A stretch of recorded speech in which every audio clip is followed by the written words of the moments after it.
नक्कीच केलेली आहे. आपला म्हणतो आम्हाला कुठं नको, पण ते महाराष्ट्र शासनाने आम्हाला केलं आहे ते आम्हाला म्हणून त्या समस्त खेळाडू समाज बांधव, वंचित बहुजन आघाडी व इतर युवा मल्हार सेनाच्या आज्ञाताई व इतर संघटना आहे त्यांनी आपला महाराष्ट्र खेळाडू महासंघ व खेळाडू समाजाचा या 13 वर्ष आंदोलन पाठिंबा आहे. महाराष्ट्र खेळाडू महासंघाच्या वतीने मी त्या सर्वच खेळाडू समाजाच्या वतीने आभार मानतो. आणि आज जो आपण सहकार्य केलं त्या सहकार्याबद्दल मी महाराष्ट्र खेळाडू महासंघ आपल्या सर्वांचे आभार मानतो. आणि आज नाही म्हणून आज इथून हल्ली हा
समस्त महाराष्ट्र खेळाडी महासंघाच्या मेंढपाळ समाजाच्या आंदोलनाला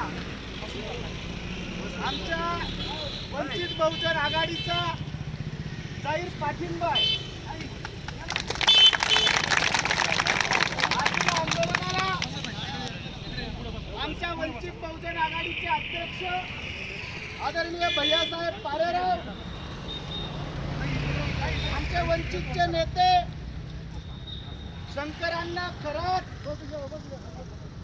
वंचित बहुजन आघाडीचे शिंदखेडाचे नामदेवप्पा येळवे आणि मी स्वतः योगेश जगताप तुमच्या आंदोलनाला खांदाला खांदा लावू.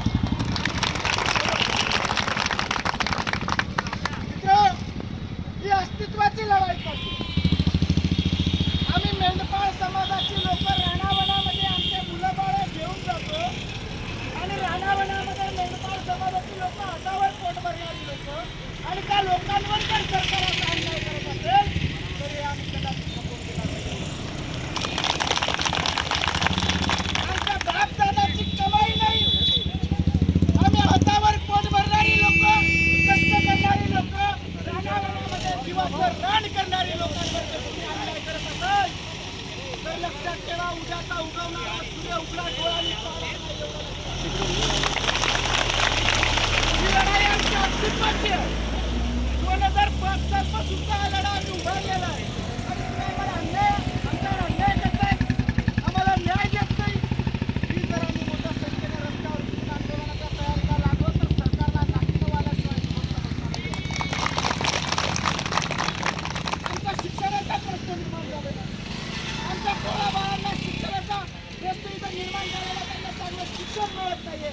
आमच्या पोटाचा आणि जगण्याचा प्रश्न निर्माण झालेला आणि जगावर कसं हाताला काम नाही, पोटाला अन्न नाही, एवढी मोठी भीषण अवस्था असताना देखील मेंढपाळ समाजावर जर तुम्ही अन्याय करत असाल तर वन कायद्यानुसार आम्ही तुम्हाला सांगू इच्छितो, वन अधिकाऱ्यांना आणि सरकारला सांगून आमचे मायबाप तुमच्या दारात आल्याशिवाय स्वस्त बसणार नाही.